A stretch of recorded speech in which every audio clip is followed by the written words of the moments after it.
Olá, amigos e amigas, mais um programa que nós estamos iniciando de Você Pode Mais, o nosso podcast que traz assuntos de extrema importância e relevância para a sociedade, como você viu aí, essa questão de fraudes e golpes bancários. Muitas pessoas têm passado por esse problema e por isso que nós trouxemos aqui um especialista para poder falar sobre esse assunto, ver a diferença entre golpes, fraudes e dar as dicas de segurança para que você possa estar mais atento, para que nós possamos estar mais atentos. Porque quem nunca foi vítima de uma tentativa de fraude ou golpe bancário? Por isso, nós nesse programa abordaremos esse assunto. Não obstante já termos tido uma lei aprovada que aumentou a pena para esse tipo de golpe, mas mesmo assim continua acontecendo. Então, é sinal que agora cabe a nós levarmos até você informação e conhecimento, como nós sempre falamos, com informação e conhecimento, você pode mais. E para isso nós trouxemos aqui o André Augusto. O André Augusto, ele é gerente sênior de prevenção a fraudes no Banco Bradesco, com mais de 18 anos de experiência. André, seja bem-vindo ao Você Pode Mais e trazendo para a gente aqui informações relevantes e principalmente tirando dúvidas sobre essas questões de golpes e fraudes bancárias. Você tem a palavra. Seja bem-vindo. Obrigado, Vinícius, pelo convite. É um tema altamente importante. Como mencionado, é utilidade pública na veia, né? E nós precisamos trazer o conhecimento, né, dar luz a ele, a toda a população, para que todos estejam preparados, né, para se prevenir contra qualquer tipo de abordagem ou golpe aí que venha passar. Em algum momento alguém já passou ou vai passar, isso é fato. Então precisamos estar preparados para esse momento. É verdade. E nós temos visto, André, já tocando o barco, né, temos visto que nos últimos anos tem aumentado muito essas incidências de golpes virtuais, golpes e fraudes, né? E muitas vezes a pessoa não sabe a diferença sobre golpes e fraudes bancárias. Tem alguma diferença entre uma coisa e outra? Porque todo mundo fala assim, não, eu fui vítima de um golpe, né? Qual é a diferença entre esses dois assuntos, fraudes e golpes bancários? Sim, existe diferença, tá? Apesar as pessoas têm um pouco de dificuldade de discernir, muitas vezes, cai numa fraude, cai num golpe, mas na verdade a fraude, ela está mais baseada numa contaminação do equipamento, né? O equipamento da pessoa, ele tem algum malware que acaba sendo instalado ali de forma maliciosa, através de alguma... o cliente que acabou baixando de um e-mail que recebeu, um e-mail, né? Acabou Isso. clicando, instalando alguma coisa no equipamento, né? E a partir disso, ali esse malware, ele é um malware com a visão de fraude bancária e ele, assim que o cliente utiliza o seu canal ali de preferência, ele começa a interagir e fazer com que o cliente execute comandos ali de autenticação, de validação, achando que está realizando alguma operação do banco, mas na verdade ele está sendo levado por esse malware malicioso.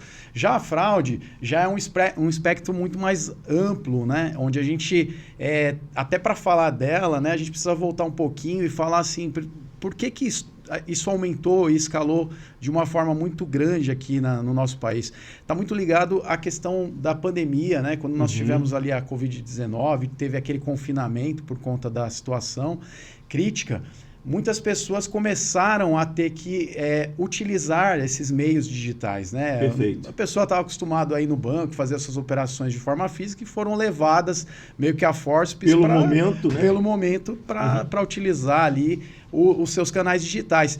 E essas pessoas ainda não tinham a maturidade digital, né? A gente tem falado muito sobre esse tema maturidade digital, Sim. porque ele é bastante relevante, né? Não é porque você acessa uma rede digitalmente que você tem a maturidade, o preparo para poder lidar com os aspectos do risco, né? E o golpe, ele começa a ser alavancado, né, através da engenharia social. Então, o golpista, que antes atuava de diversas formas, com abordagens até muitas vezes físicas, ele passa a começar a utilizar uma abordagem digital. Perfeito. E aí você começa a ter uma escalada, né, daqueles contatos, né, que é o que a gente ainda vive no momento, ainda com bastante intensidade, que são aqueles contatos... Aquelas ligações que a pessoa recebe. Ligações a todo momento, né, seja ela uma ligação direta ou uma ligação, aquela ligação que vem como se fosse uma URA bancária, né, já passando algum tipo de informação. E a partir dali... O nosso cliente recebendo essa informação, ele é levado, né? E aí entrou a questão do golpe, ele é levado a executar operações. Ele mesmo realiza as operações achando que está realizando, na verdade, algo legítimo, né? E aí quais são as questões aí que envolvem esse ecossistema? Questão da engenharia social. O atacante, esse golpista, ele trabalha muito com essa questão, né, da engenharia social. O que é engenharia social? Nada mais é do que a abordagem trabalhando com o sentimento da pessoa. Então, por exemplo, eu posso ter um sentimento de medo. No passado, a gente tinha muito comum aquelas ligações que vinham de dentro dos presídios, que falava assim, olha, ligava já com um barulho ao fundo, assim, de uma pessoa em uma situação de dificuldade, e aí a pessoa que atendia acabava falando assim, é o André? E aí ele fala, não, é o André, eu tô aqui com o André, ele tá sequestrado. Já dá uma informação prévia, né? Por conta do medo, né? Ela é uma situação que tira ela daquela realidade do habitual, ela fica naquela sensação de medo e acaba passando a informação. E o golpista, né, usando dessa engenharia social, se aproveita disso, falando, eu tô com o André aqui, ele está sequestrado aqui conosco e eu preciso que você faça uma transação bancária para eu poder liberar ele. Então, esse é um exemplo de um tipo de abordagem que mexe com o sentimento. Mas o medo, ele também pode ser utilizado, e hoje mais recentemente, numa transação não reconhecida, né? Então ele liga e fala, sou da área de segurança aqui do banco. Eu ia te perguntar isso. Área de segurança de banco, liga para cliente? Liga. Mas aí é o ponto principal, né? Que a ligação da área de segurança é diferente dessa abordagem que o golpista faz. Porque a área de segurança, eventualmente, quando tem uma transação que ele verifica que está fora realmente do perfil, que foi alertado, ele está trabalhando ali na área de prevenção, a ligação é uma ligação voltada à confirmação puramente. Então ele vai ligar, não vai ficar questionando, perguntando muitas informações, ele vai só saber, estou falando com o Vinícius, não, é o Vinícius mesmo, olha, tem uma transação que acabou de acontecer na sua conta, no valor X, para fulano de tal. Você reconhece essa operação? Reconheço. Ok, vida que segue. Era uma confirmação de segurança. Ou, não reconheço. Olha, então ele vai passar as orientações.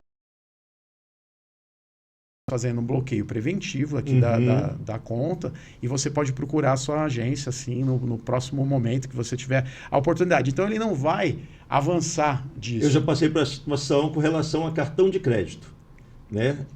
Não te cortando, mas em cima dessa a sua fala, de fato, um departamento do cartão de crédito fez contato comigo perguntando se aquela movimentação tinha sido feita realmente por mim, né? Dado o momento, não ser um padrão meu fazer aquele tipo de movimento.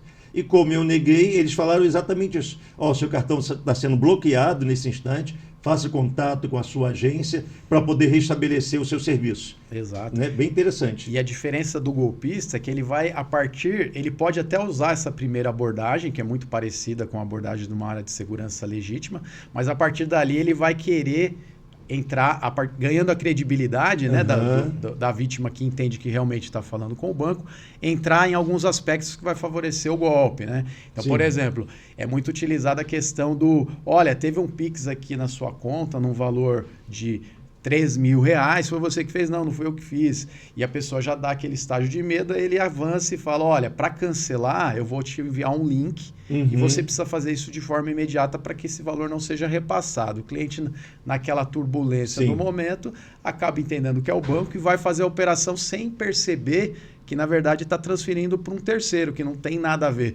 Mesmo que ele utilize ali dentro da descrição da transação, porque como ele monta ali um Pix com Picola, ele consegue montar a descrição falando assim, cancelamento de transação, cancelamento Pix, estorno. Então eles começam a usar algumas dessas abordagens para poder o cliente achar, não, realmente, eu tô Eles fazendo botam a informação que eles quiserem, porque eles que estão criando, porque né? esse campo de descrição ele é livre, né? Então eu vou fazer uma transação para o Vinícius, estou fazendo uma transação para o Vinícius, atitude de controle meu. Sim. Então ele consegue colocar lá, ó, é uma contestação, é um cancelamento de uma operação e o cliente acaba entendendo realmente que ali é o banco que está fazendo, né? E ele faz a operação para um terceiro, mas aí dentro da operação ele consegue visualizar que além dessa informação tem o favorecido, e aí é um pouco do que a gente vai falar aqui durante esse nosso bate-papo, que é entender o contexto, né? Não ficar preso apenas a alguns fatores dentro da abordagem, mas tentar olhar de uma forma mais ampla o contexto para verificar, pô, mas se é um cancelamento do banco, né? No nosso caso lá, o Banco Bradesco, alguém está me ligando para fazer um cancelamento. Aí eu estou fazendo uma transação para o Santander. Pô, não faz sentido eu estar cancelando uma transação. E primeiro, se o Banco Bradesco está me ligando na área de segurança para falar sobre um cancelamento, ele mesmo executa o cancelamento a partir do momento que eu não reconheço aquela operação. Sim. Não faz sentido o próprio cliente ter que executar. Então, esse é o arcabouço da engenharia social. E ele vai se transformando, não só a questão do medo, mas, por exemplo, ele pega a questão do imediatismo. É muito comum o golpe do WhatsApp, aquele golpe da mensagem, preciso fazer uma operação. No começo, as pessoas tinham, inclusive, suas contas legítimas capturadas pelos golpistas, né? Que acabava passando ali o código de acesso e o golpista ficava dono da conta do WhatsApp e começava a se comunicar com as pessoas. Mas, no decorrer do tempo, como as pessoas começaram a se proteger, colocar um segundo fator de autenticação ali no WhatsApp, ficou mais difícil dele obter a própria conta legítima. Então, o que ele faz? Eles, através dessas bases do submundo ali, dark web, onde eles conseguem informações que muitas vezes são vazadas ali de clientes de relacionamento, eles montam um perfil. Então, eles pegam uma foto lá do Vinícius na rede social, montam um perfil falso de WhatsApp e vão fazer uma interação falando com algum parente próximo, falando, olha... Né? É muito comum com mãe e filha, essa relação eles exploram bastante. Então, eles mandam para a mãe falando, olha, eu tive um problema no meu aparelho celular, ele está na manutenção. Então, hoje eu não tô usando esse daqui provisoriamente e eu estou precisando fazer uma operação bancária aqui para uma pessoa que eu preciso fazer hoje. E você pode fazer isso por mim, aí depois a gente se acerta. Tal. Eu falo, não, claro, vou fazer, qual que é o valor? E Perfeito. Acaba fazendo a transação para um terceiro, né? Me manda um comprovante aqui, depois a gente acerta. Então, você vê, é um golpe que eles usam informações que eles acabam obtendo de diversas formas e vão tentar fazer abordagem. Mas não existe fraude bancária. Quem está realizando a operação é o cliente legítimo ali, do seu aparelho, né? Já com histórico de muito tempo de uso. Então, essas são as diferenças, né? E também tem um golpe que tem acontecido muito, é importante a gente falar também, é o golpe do falso advogado. Não sei se você já ouviu falar dessa daí. Já ouvi falar nisso. Eles vão lá, procuram as informações na justiça, né? O que está público, e verificam, a pessoa tá com processo rodando ali na justiça, fazem o contato com essa pessoa falando, olha, sou do escritório aqui, que representa o senhor, estou avisando que o seu processo foi finalizado com sucesso. E a gente precisa, inclusive, aí tem algo a mais aqui que a gente pode ainda conseguir aqui dentro do seu processo. Então, eu preciso que você me faça uma transferência de valor X e Y para a gente já dar entrada e poder agilizar. E a pessoa também, naquela situação no afã, ali, né? do afã, é algo esperado. A pessoa está com o processo rodando. Notícia boa, quero resolver logo. Sem dúvida. Então, essa questão do imediatismo é um dos pontos que eles acabam explorando. Que mais? Oportunidade. É comum também as pessoas receberem aqueles SMS sobre resgate de pontos. Olha, hoje vence seus pontos e aí coloca uma quantia substancial. Sim. Utilize hoje para não expirar. Aí a pessoa naquela oportunidade fala, meus pontos, né? Às vezes está até precisando de uma graninha hoje ali. Tudo gera pontos, né? Gera pontos, vou resgatar agora, né? Então, nessa daí, a hora que ele clica no link, ele está clicando no link de um malicioso, onde ele vai fornecer suas credenciais que serão utilizados para o próprio acesso ali à conta bancária. E isso facilita, inclusive, mesmo que ele não consiga, e o banco tem outras proteções adicionais para ele movimentar a conta, mas só o fato dele conseguir o acesso, ele já está com muita informação disponível ali que vai facilitar a engenharia social na hora que ele precisar fazer uma ligação ativa e falar, olha, aqui, ó, Vinícius, eu teve uma transação na sua conta no valor X. Aí você, pô, essa foi eu que fiz ontem. Ok, foi eu que fiz. Ó, mas teve mais uma num outro valor. Não, essa daqui não fui eu. Aí é a hora que é a brecha que ele ganha confiança. Primeiro, pô, ele sabe, aí ele tá falando, então ele tem meus dados, né?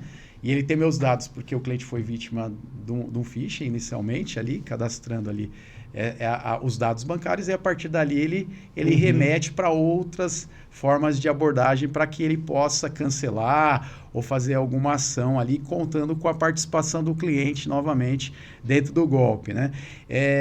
Outra informação assim que acontece bastante, né? A questão de promoção, né? Daqui a pouco a gente está chegando no final do ano, Black Friday. É verdade. E o pessoal, isso engaja muito, né? Tem muita questão comercial aí de televisão rodando, né? E o pessoal fica naquele anseio de fazer uma boa compra, conseguir uma promoção interessante.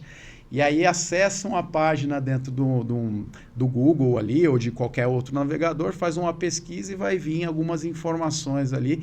E pode vir uma oferta imperdível. E o cliente também, naquele anseio da oportunidade, fala, pô, agora é a oportunidade da minha vida, faz tempo que eu estou atrás desse smartphone, está num preço incrível aqui, acaba fazendo ali a movimentação e depois vai descobrir ali que realmente era um golpe, era um perfil falso, né? E acaba embarcando, né?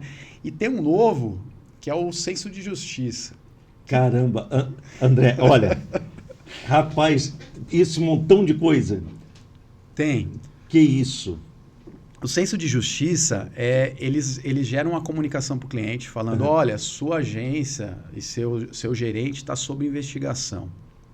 E aí o que ele faz? Ele consegue falar, olha, eu preciso do seu apoio aqui, né? Às vezes eles mandam até um boletim falso da polícia, carta assinada pelo CEO da instituição, falando, olha, contamos com o seu sigilo para que a gente possa continuar com as investigações que estão em curso e eu preciso do seu apoio para que para que a gente consiga desmobilizar isso que está acontecendo. E aí o cliente tem aquele senso, pô, eu estou participando de algo maior. E nisso ele fala, olha, ponto focal vai ser, aí ele cita lá uma pessoa dentro desse processo, falando, olha, o Vinícius vai ser seu ponto focal e você só vai falar com o Vinícius. Qualquer abordagem do banco, seja área de segurança ou agência, você vai despistar e vai continuar fazendo ali a interação somente conosco. E aí nisso eles começam, olha, fica tranquilo que qualquer movimentação bancária que você fizer daqui para frente, a gente vai te restituir no futuro. A gente só precisa que você colabore com as investigações. E o cliente começa a executar operações. E é incrível, Vinícius, porque a nossa área de segurança identifica a tipicidade, né? Por exemplo, liga para o cliente e fala, olha, você fez uma movimentação estranha. Não, sou eu mesmo.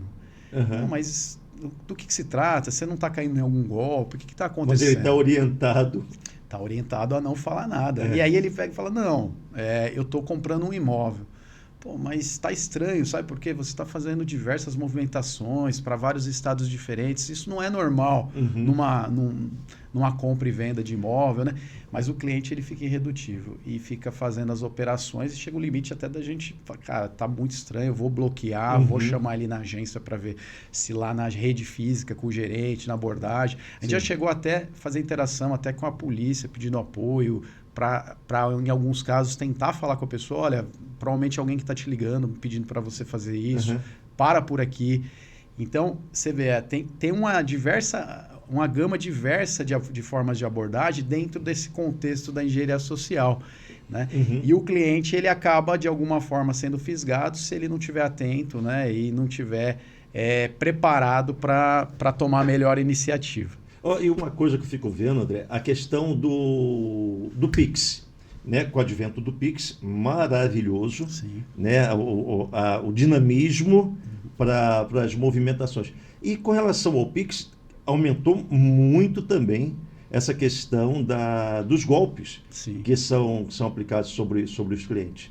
Fala um pouquinho sobre essa questão do Pix, esse tipo de abordagem, de o que o banco está fazendo, né, ou o sistema financeiro, ou o Banco Central, para poder diminuir um pouco esse tipo de golpe? É importante falar disso, né? O Pix como carro-chefe, acho que é a principal transação hoje financeira do Brasil. Sim. Então, ela acaba levando, às vezes, essa pecha, né? De, o Pix, golpe do Pix. Às vezes circula isso em rede social e até parece que existe algum risco ou alguma fragilidade. Acho que é importante a gente usar esse espaço até para esclarecer que o Pix é uma transação super segura, foi construída em colaboração dos bancos. Então, a gente teve a oportunidade de estar junto ao Banco Central, recomendando algumas ações, experiências, né, do setor, experiências que já existiam. Então, ele nasceu de uma forma segura. O Pix, ele não existe insegurança no Pix em si.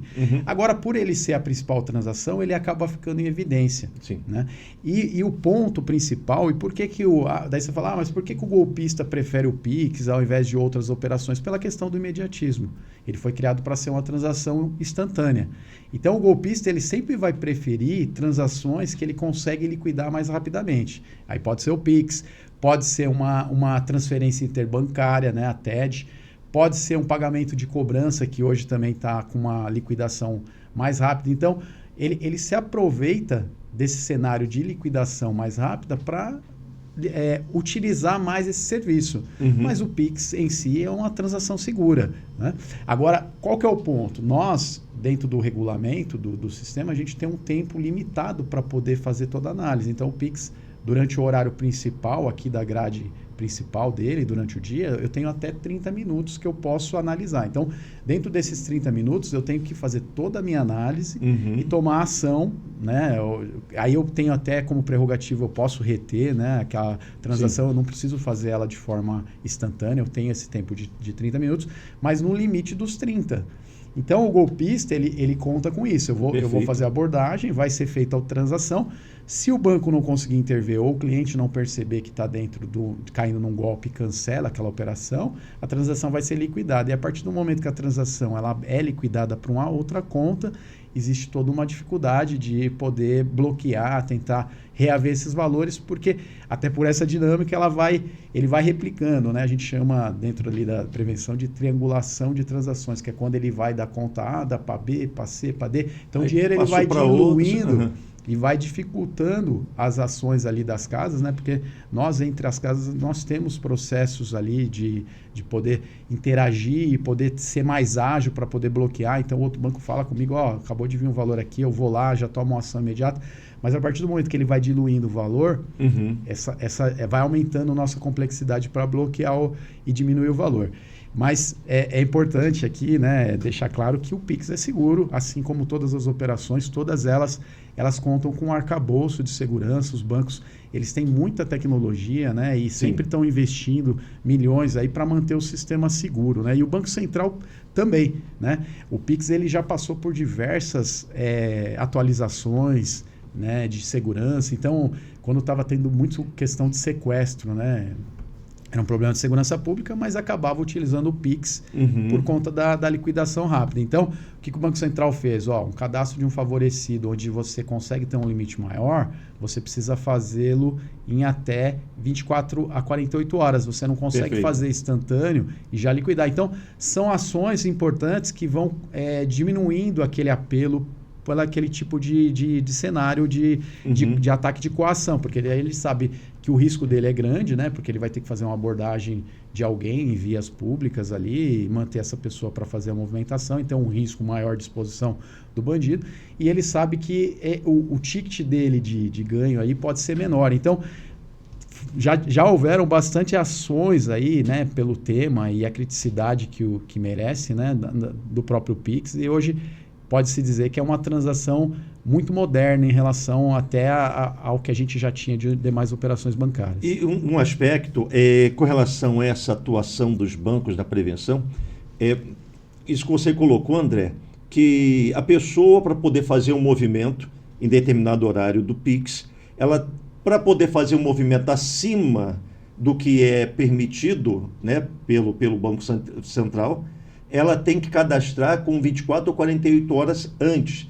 Essa informação é muito importante, porque tem a questão da segurança, né, para casos completamente eventuais, como, por exemplo, um sequestro relâmpago. Exato. Mas também a pessoa ela tem que ficar atenta. Se ela tem no radar dela a possibilidade de fazer qualquer tipo de movimento via Pix, num valor acima daquele que é, não sei se são R$1.000 aproximadamente, dependendo da conta, né? Deve ter uma dependência nesse sentido de conta, né? Exato. Não deve ser para todos desse jeito.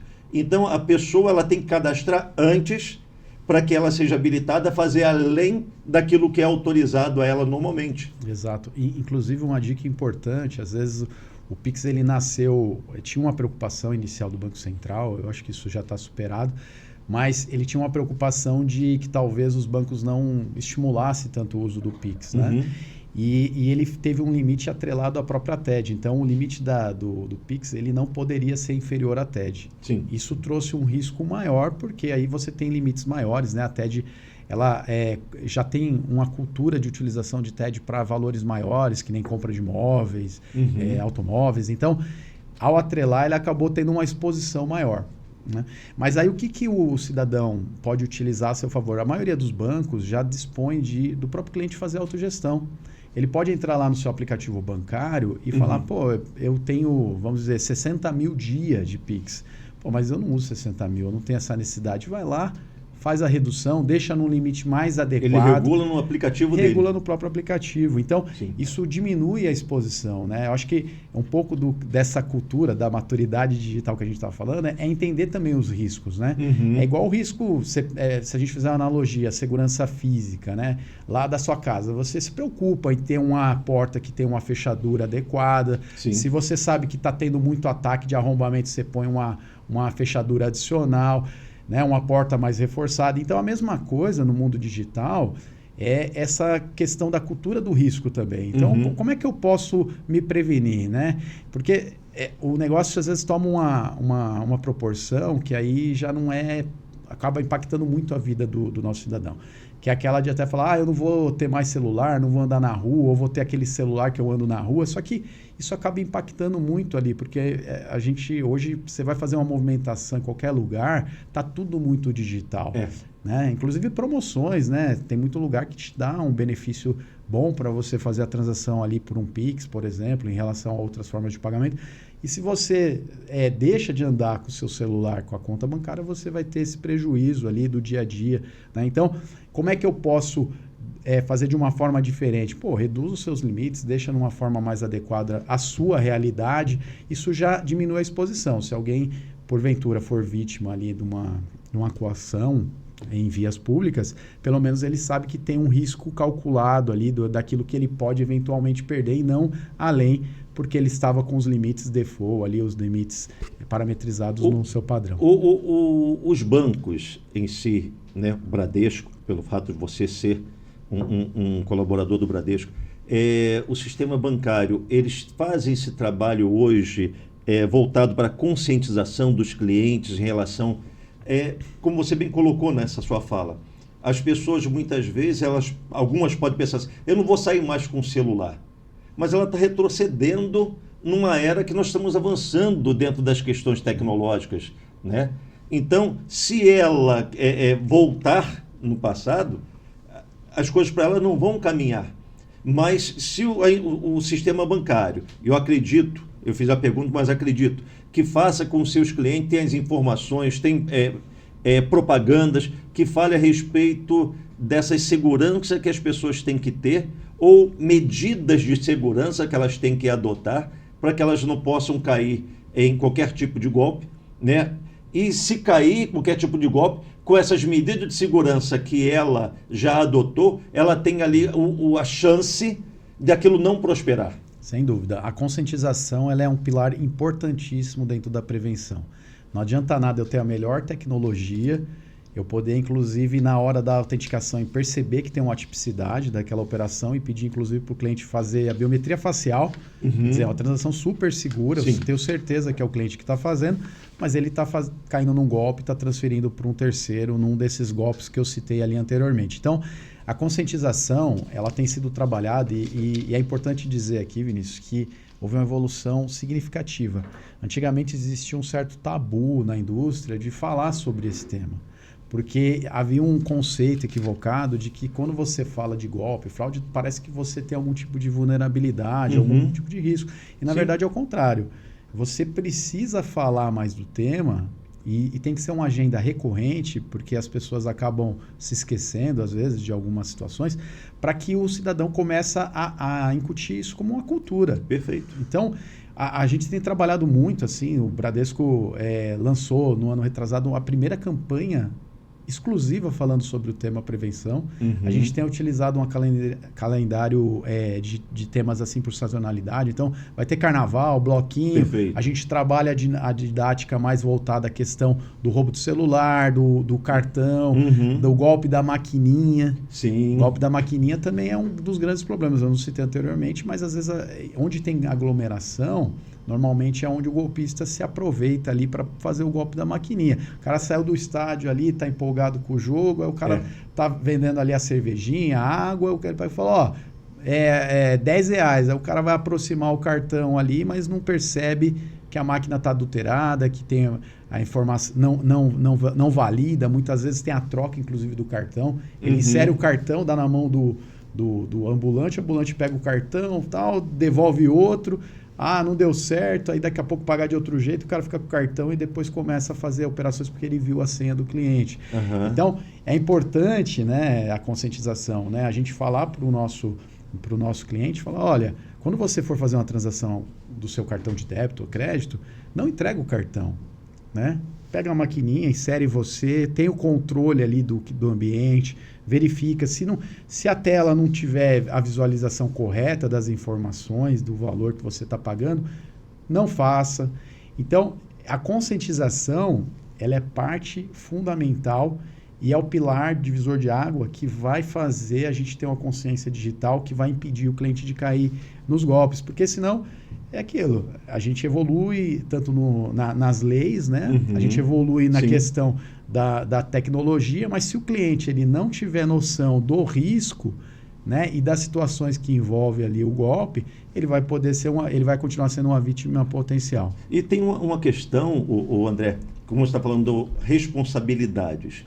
Tem muitas pessoas que pensam que, como diz o Código de Defesa do Consumidor, lá dentro do seu artigo 22, que fala que todo serviço público permissionário, porque o sistema financeiro é um serviço público, né, que é permitido a ser explorado pelos bancos.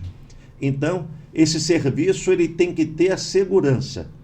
E é isso que você está colocando. O sistema já está sempre trabalhando na questão de segurança, desenvolvendo a questão da segurança, e chega num ponto que as pessoas falam assim, mas de quem é a responsabilidade ou de quem é a culpa se a pessoa cair num golpe como esse da maquininha, num golpe do telefone, que ela pega no smartphone dela e ela clica num link que foi enviado para ela.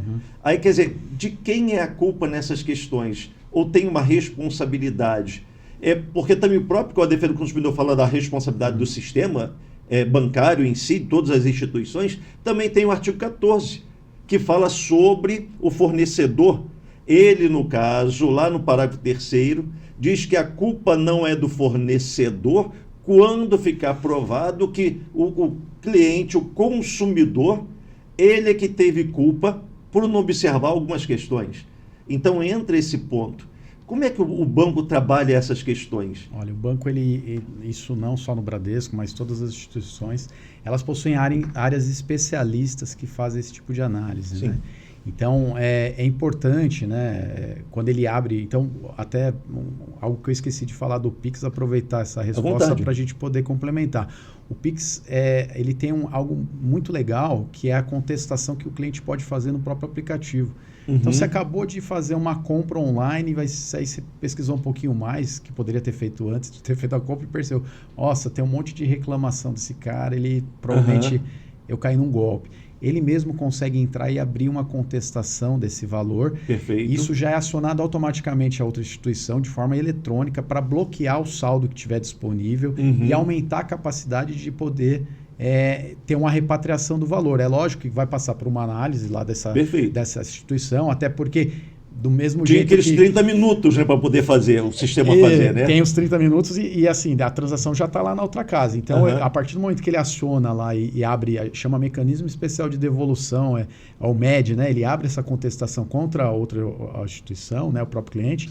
O banco que recebe, ele faz o bloqueio e ele avalia, inclusive, essa contestação para até eliminar algum falso positivo ali, um falso negativo, porque às vezes também tem gente que age de má fé, viu, Vinícius, em relação ao mecanismo. Então a pessoa precisa saber, às vezes é um terceiro de boa fé que fez uma venda legal e está tudo certo, e a pessoa está agindo de má fé porque recebeu o produto e está querendo fazer o cancelamento. Então o Pix ele tem esse mecanismo que ele já é de forma eletrônica, e isso é um avanço, né?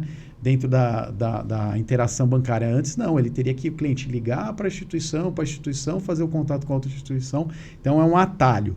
Todas as instituições possuem essas áreas especialistas que fazem análise de prevenção à fraude. Então, eles vão avaliar o critério para identificar justamente o cliente foi vítima realmente de uma fraude eletrônica e é responsabilidade da organização a restituição, né? Quando sim, é feito a restituição para o cliente do valor. Quando entende-se com o mérito que o banco tratou de forma diligente, né, tomou todas as ações ali e o cliente realmente acabou sendo vítima do golpe, né? E golpe a gente está falando de eletrônico, né? Mas o golpe ele já vem lá desde a época que não tinha nem telefonia, que o cara chegava na rodoviária e era oferecido o bilhete premiado porque a pessoa estava com a mãe doente em alguma outra região e precisava ir embora e falava, estou vendendo, está premiado, mas compra por valor que você tiver aí que eu vou embora, pode ficar com o prêmio, e as pessoas acabavam comprando. Então, o golpe, ele já é algo que ele já acontece há muito tempo e ele vai ganhando outras formas, outras maneiras de atuar.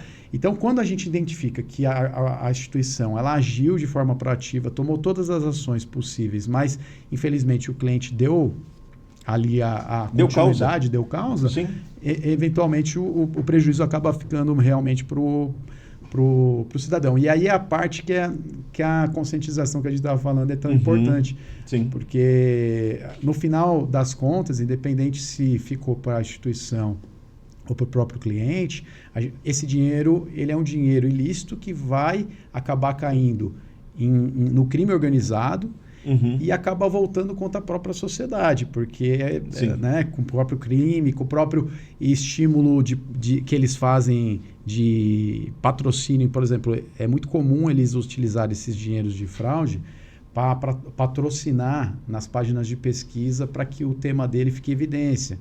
Então, essa questão não é à toa que às vezes você pesquisa um produto e aparece lá no primeiro na fila lá. É verdade. Um determinada... Ranqueia, bota lá em cima, porque pagou. Ranqueia porque ele pagou, só que ele está pagando exatamente com o dinheiro fruto de ilícito. Então, para nós, né, que vivemos aqui do sistema bancário e na prevenção, mais particularmente, a gente quer evitar a causa raiz. E a conscientização é o grande trunfo aqui para que a gente possa elevar, né, o conhecimento e o cliente não seja vítima desse tipo de golpe, mesmo o banco alertando, né? Sim. A gente tem feito muito trabalho de tentar removê-lo da ação do golpe.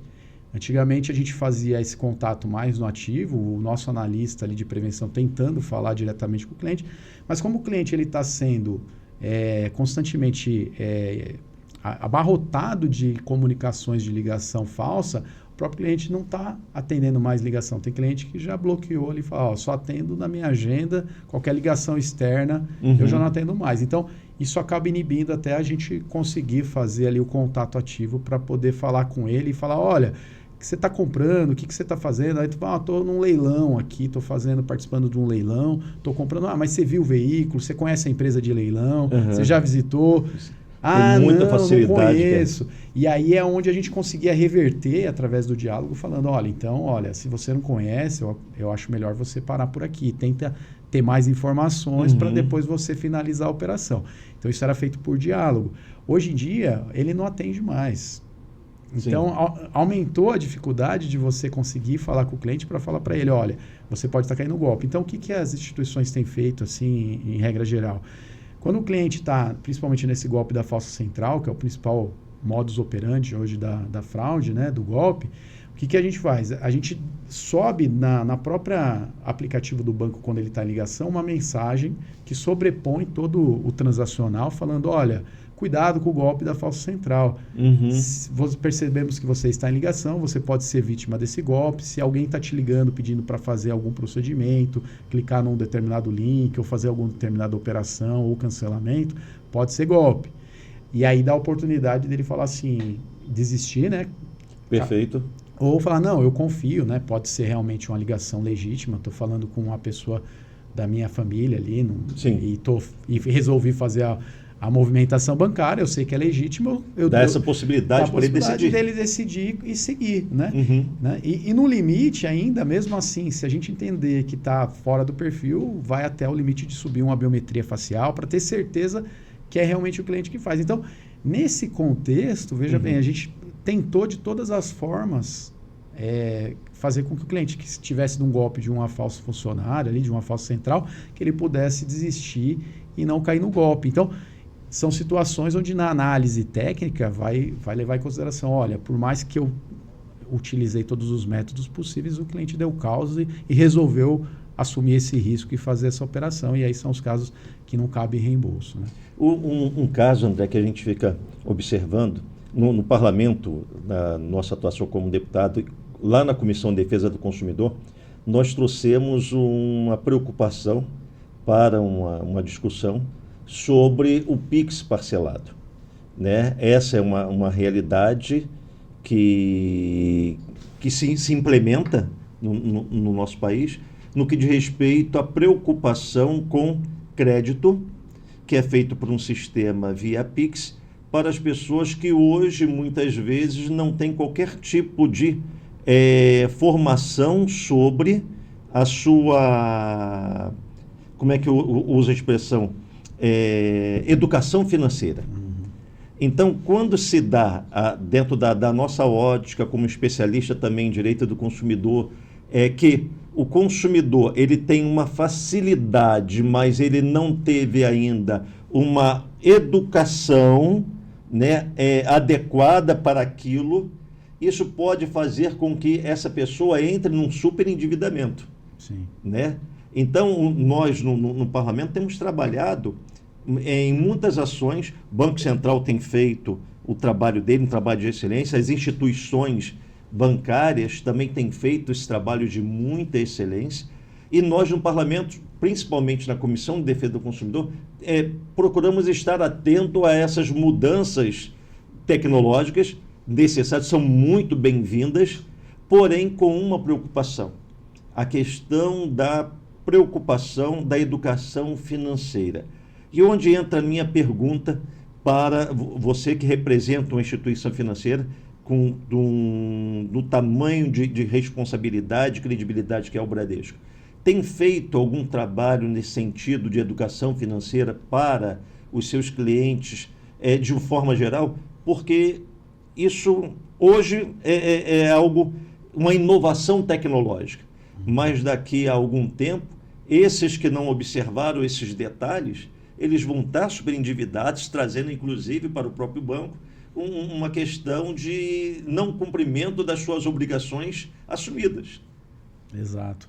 É um tema bem importante, tá, Vinícius?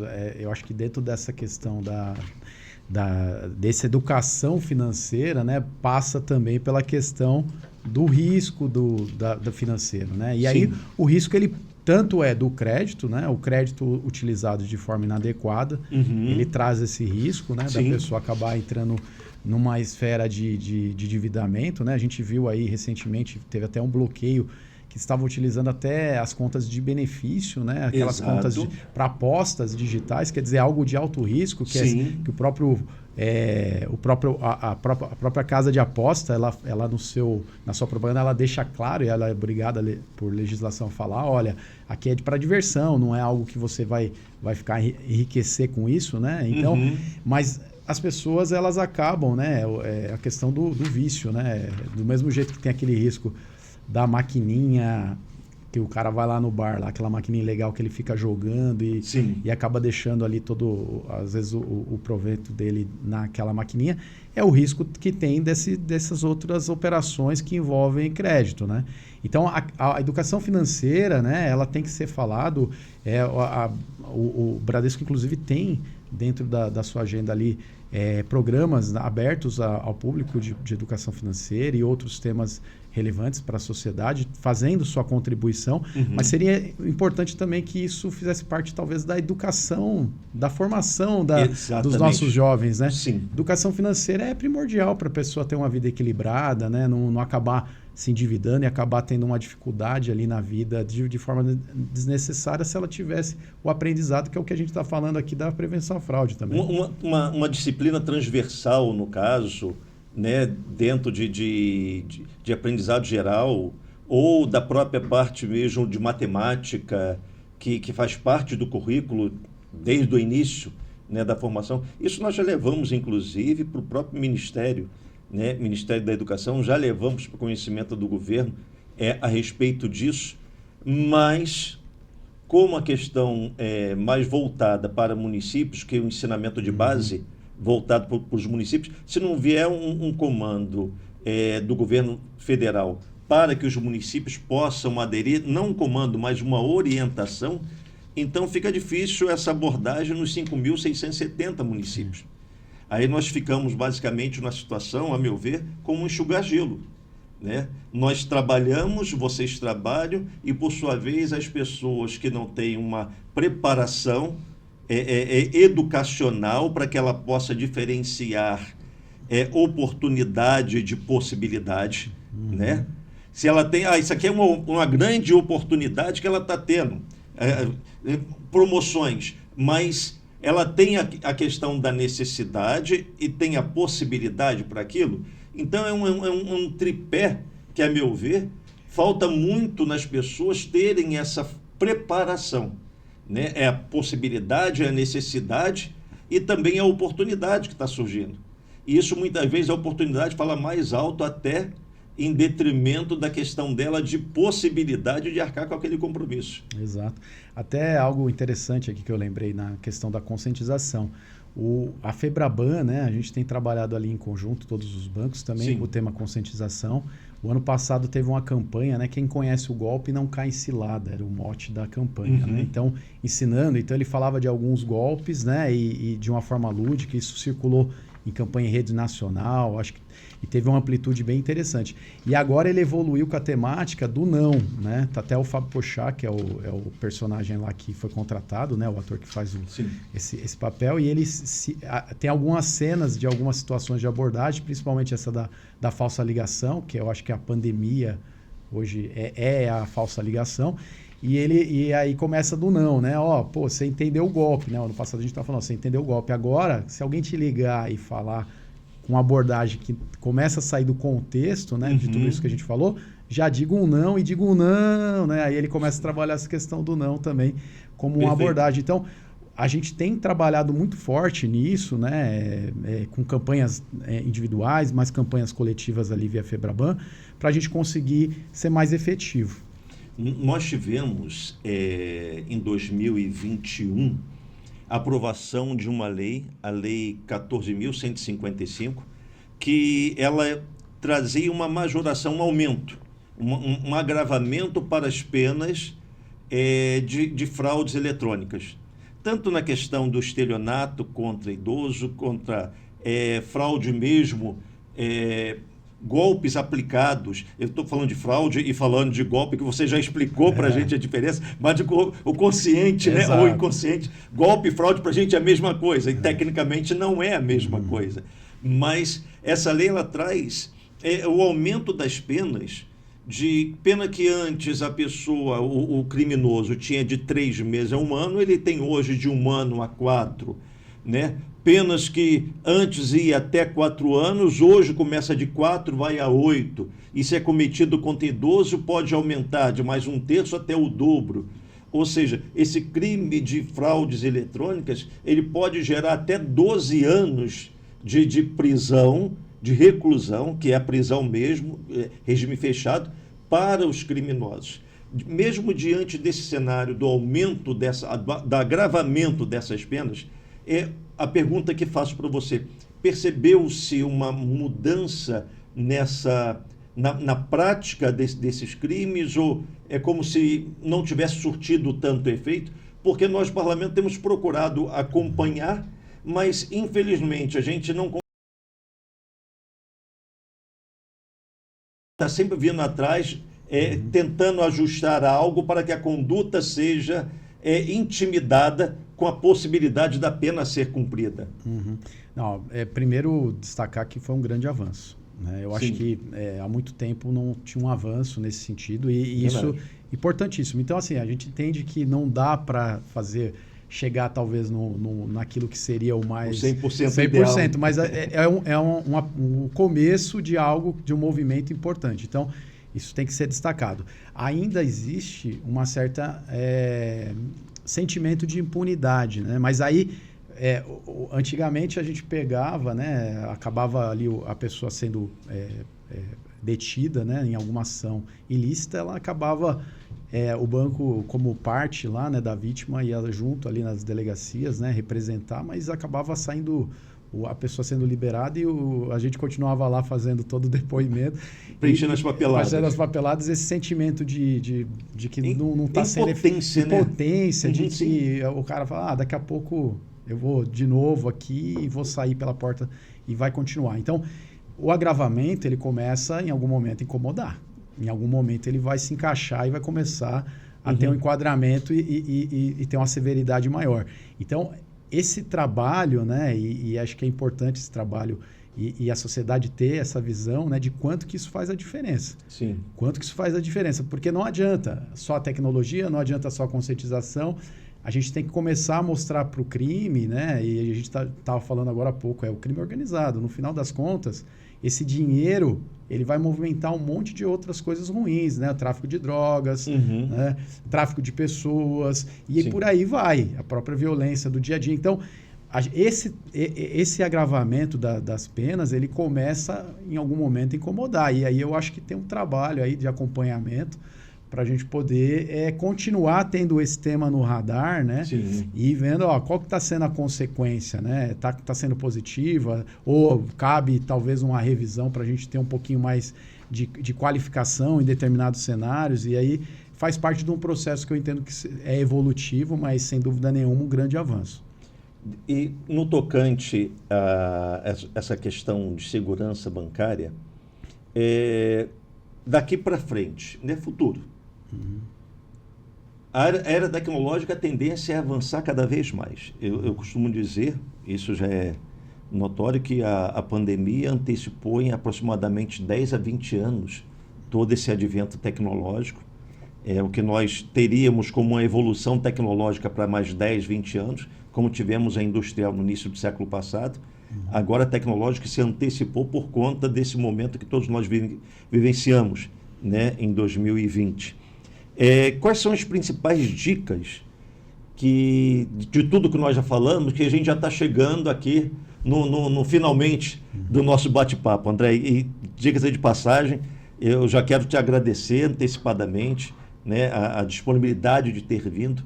Quero parabenizar o trabalho que tem sido feito junto à instituição, o Bradesco, e eu não tenho dúvida que todos os bancos também têm equipes de altíssimo nível trabalhando dentro dessas questões de segurança, né, de proteção ao consumidor.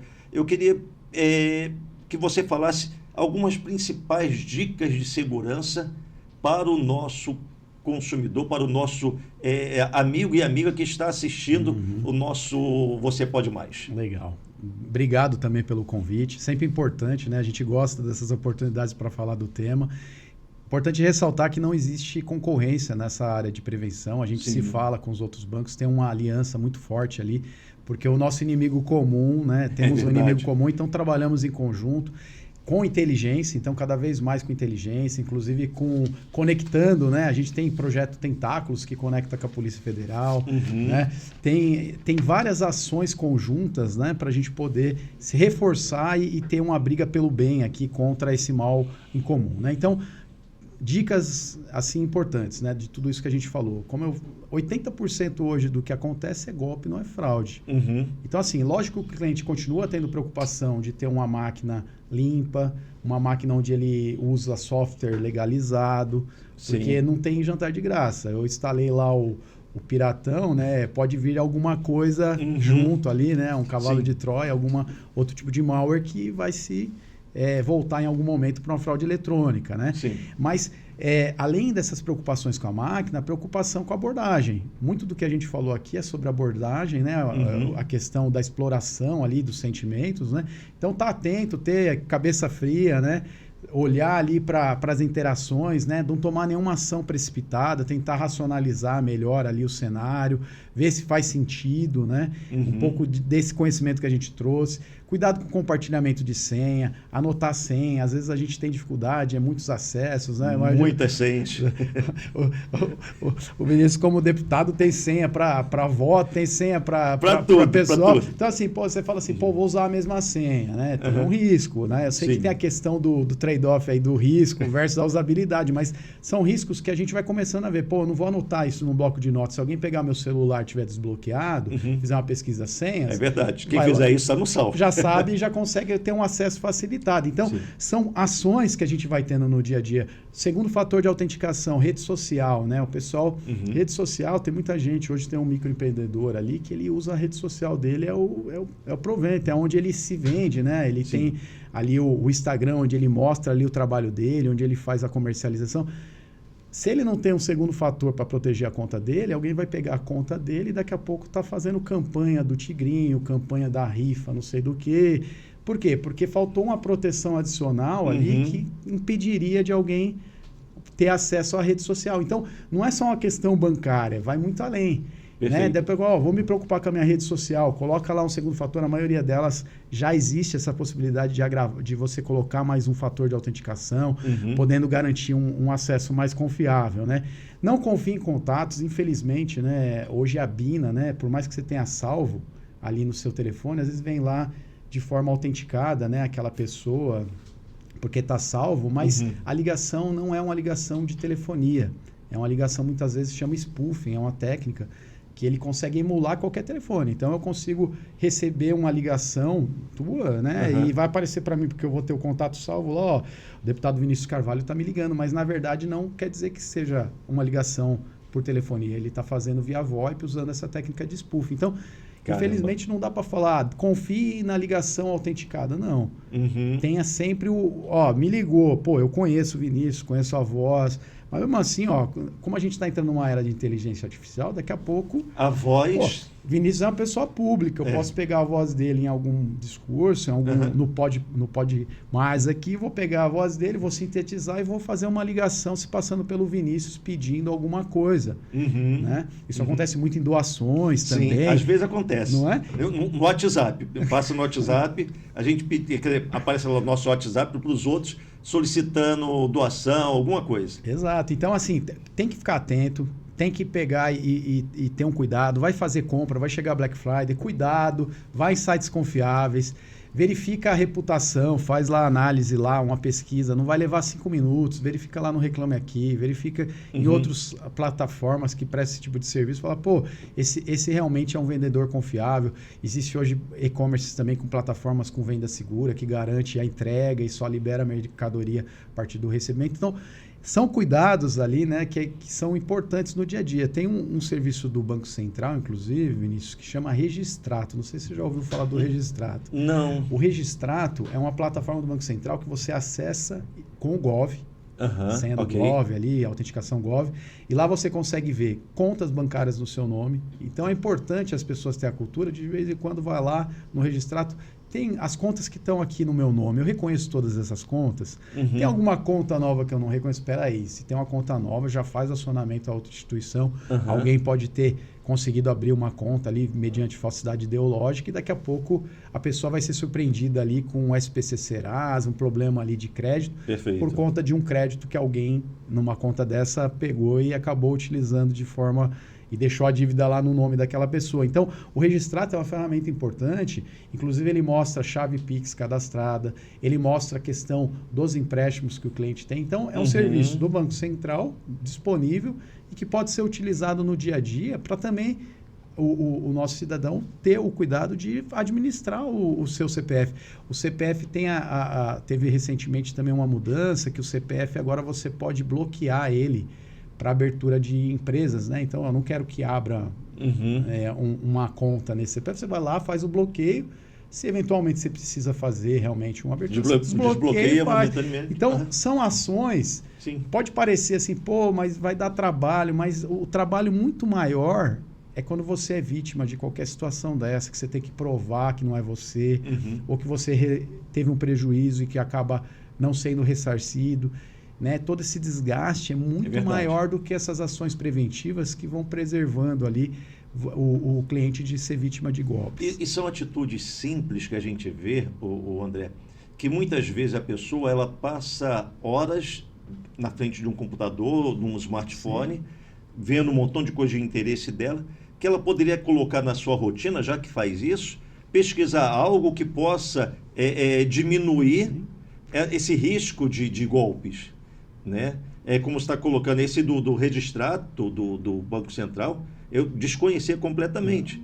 Né? Então, isso é importantíssimo para as pessoas estarem acompanhando, porque hoje o que mais nós temos é vazamento dos nossos dados, das nossas informações. Não tem como a gente, no mundo digitalizado que a gente está, querer que os nossos dados principais não estejam em algum lugar, né, por esse mundo afora. Então, com essas dicas e atitudes simples, nós vemos que a pessoa ela pode contribuir. Eu costumo falar o seguinte: quando a pessoa ela cai num golpe, principalmente esse de telefone, de Pix, muitos falam não vai dar em nada. Hoje aumentou mais ainda a ferramenta de segurança, mas a pessoa ela pode entrar, se não diretamente numa delegacia, mas pelo próprio site da delegacia próximo da sua casa, fazer uma denúncia com base na apropriação indébita, artigo 169 do Código Penal, né? Porque ela foi induzida ao erro, por isso que ela passou para terceiros, né, algo que lhe pertencia. Por isso chama-se essa apropriação indébita, mas nesse sentido de ela ter havido por erro. Porque a outra parte, que ela sabe que deu o golpe, ela vai desligar o telefone, mas vai ter toda a informação. Pode não dar em nada, mas pelo menos fica registrado que tem aquele nome, aquele CPF ligado àquele golpe que foi aplicado sobre aquela pessoa que denunciou. Né? Então são medidas, nunca vai dar em nada, mas faça a sua parte. Exato, né? Como cidadão, né? É importante, né? Até para a gente ter o registro disso. Sim. Que nem eu falei, a gente tem convênio com a Polícia Federal, independente da questão de pagamento, restituição, né? Se caiu um golpe, mas vai ter a comunicação devida e isso vai fazer parte de um trabalho de inteligência. Banco de dados. De um banco de dados que em algum momento a gente vai conseguir chegar. Quantas situações a gente vê na própria mídia, desmantelamento de falsas centrais aí que estavam sendo utilizadas aí para o crime. Sim. Isso tudo é fruto de trabalho de inteligência. Teve o início. Teve o início. Alguém foi vítima, fez o registro da forma devida. Hoje tem delegacia digital que facilita, não precisa ir fisicamente. Perfeito. Né? E consegue fazer com que essa informação chegue para as autoridades, tomem as ações devidas, possam fazer as investigações. Né? Quantos cases de sucesso, né? A gente falou aqui de situações mais de risco, mas quantos cases de sucesso a gente tem, inclusive de recuperação até de aparelhos furtados, com base na inteligência, com base no compartilhamento. Então, como cidadão, a gente não pode baixar a guarda e não vai dar em nada. Não, vamos fazer a nossa parte. Né? Eu fiz minha parte. Se vai dar ou não vai dar, vamos saber no futuro. Mas eu cumpri com a minha missão, né, como cidadão ali, de não deixar impune uma situação grave que é o estelionato. Né? Porque as instituições trabalham com seriedade. Né? Nós não podemos jamais tirar a credibilidade das nossas instituições, sejam elas públicas, sejam as privadas, porque o problema que nós temos no nosso país não são instituições, são pessoas. Né?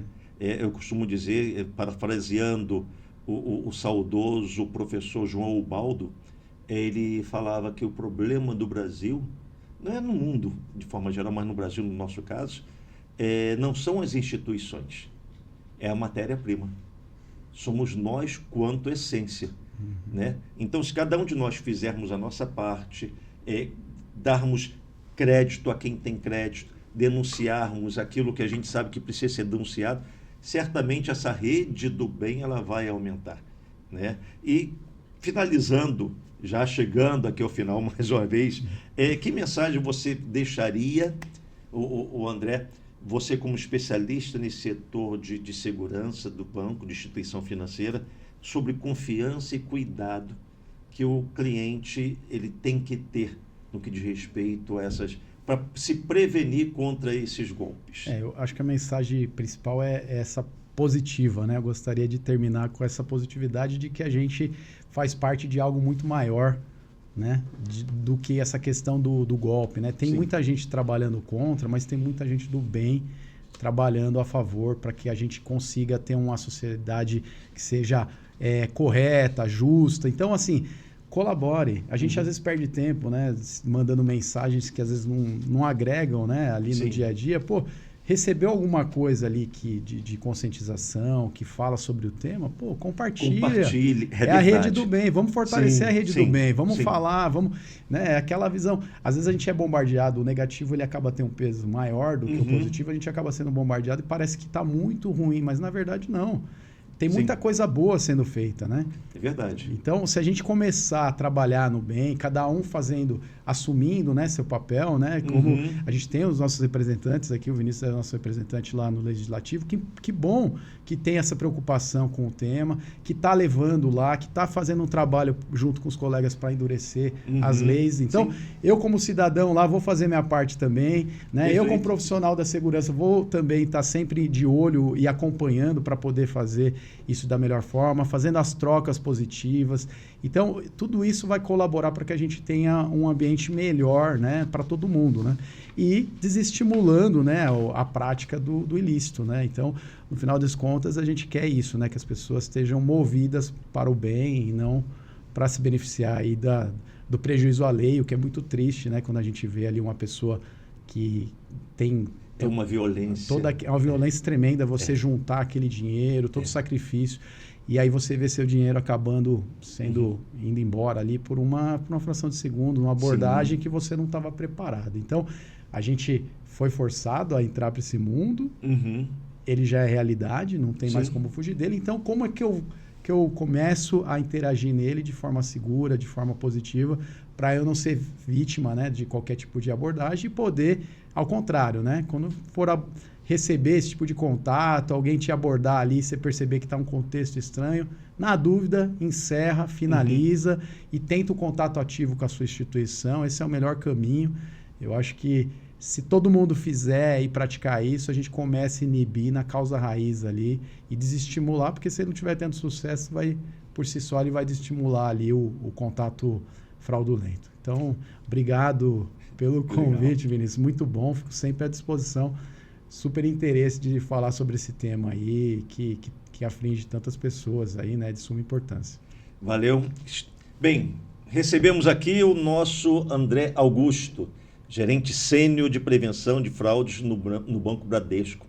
Agradeço muito, André, foi muito enriquecedor a sua vinda, as informações que você trouxe pela sua experiência, as dicas que certamente serviram para mim e imagino para os nossos amigos e amigas que estão nos assistindo.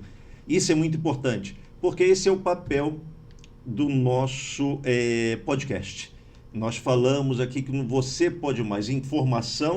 Com informação e conhecimento, você pode mais. Então, isso que faz a nossa sociedade avançar cada vez mais. Continuamos aqui trabalhando. Você que já acompanha o nosso trabalho, curte aí, você aperta aí o sininho para você poder sempre ser informado quando esse programa vai ao ar, porque nós precisamos, como foi falado, compartilhar coisas que sejam interessantes, né? Muitas pessoas compartilham aquilo que chama atenção, mas não tem um conteúdo informativo, educacional, de forma alguma. E o que nós trouxemos aqui é informação importante e relevante para a proteção de todos nós quanto clientes e consumidores do serviço bancário. Então, gente, fica aqui o nosso programa. Você Pode Mais. Acompanhe sempre esse trabalho aqui no nosso canal do YouTube. Compartilhe ele para que mais pessoas possam também aprender um pouco mais com esses cuidados sobre segurança bancária. Fique com Deus.